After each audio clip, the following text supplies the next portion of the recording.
About 25 years ago, we had to switch to some no-till on our farm, basically to reduce erosion, and that was great. We loved it. But one of the pieces of advice a lot of people gave us was, you know what you need to do in no-till is leave your residue stand tall. Well, for us, that didn't work at all. That was a disaster because the residue, these corn stalks, would tip over and we'd try to cut those corn stalks with our coulter in the spring, and we couldn't cut them very well because in the spring everything is cold and damp, it just doesn't cut, so we had really poor stands. So we ended up switching eventually to a chopping corn head. It's an incredible piece of equipment on the farm, and that's what we want to focus on during our Farm Basics time today. We love using a chopping corn head. Here's why. When we're going through our cornfields in the fall, we're doing one pass and we're getting great residue management. And we think about all the things that we do on our farm, managing that residue is one of those that gets taken for granted a lot. But no matter if you're in a no-till situation, a strip till situation, or a conventional till situation, managing corn stalk residue, especially as you're getting higher yields and higher populations, it's just critical. You are not going to get a good stand next year if you don't do it. Now, you may be thinking, wait a second here, you've chopped up all that residue into small pieces. Now I have a mat out in my field. How am I going to manage that? What we found on our farm in conventional till, it certainly flows through the machine very nicely. That's been great.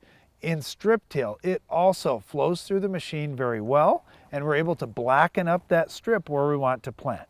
Now, dealing with all that residue on the ground, one of the tricks that we found in strip till is just leaving our stalks a little bit taller. So maybe we're talking about a 12 or 18 inch tall stalk. Now, if there is some wind through the winter, which there most certainly will be, and you don't have snow cover, well, now you've got some corn stalks out there to hold that residue in the field.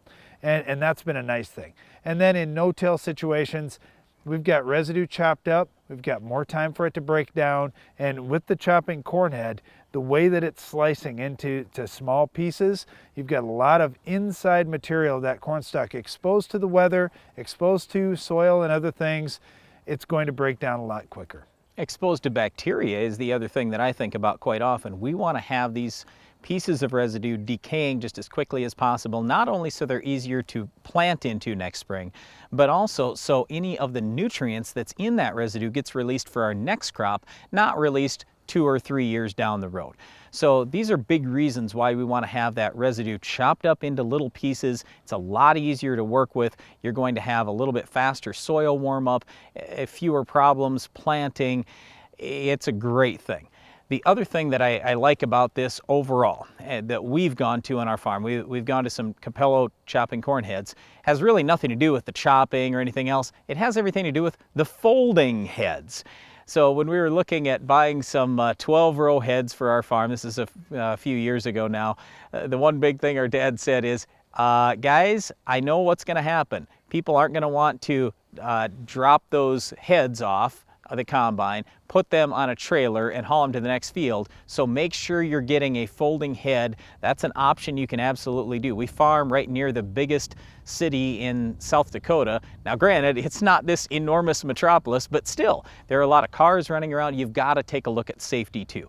So we love the chopping corn head. We love the folding on the corn head. Those are very important things for us on our farm as we try to get more productivity while at the same time being as safe as possible. Well, the folding option saves a lot of time too. Brian talked about taking heads off, loading them on trailers, hauling them, then hooking them back up. If you can just fold up and go and then unfold and start harvesting again, it's going to save you at least a half an hour per field, which is a really big deal as you go through harvest.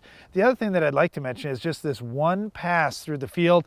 We're chopping up all that corn stalk residue before we drive over it with the combine. So our fields stay much more even. It's a lot easier to work things, and we have a much more even emergence of our next crop that comes up as well. Well, once again, we do love chopping corn heads. We think that's the way to go, whether you're talking no-till, strip till, or conventional till. We've run all these systems. We've run all kinds of different heads. All we can tell you is, in our experience, a chopping corn head has been the way to go. Chopping corn heads are great for managing residue. We'll talk about methods for managing our weed of the week as well coming up later in the show.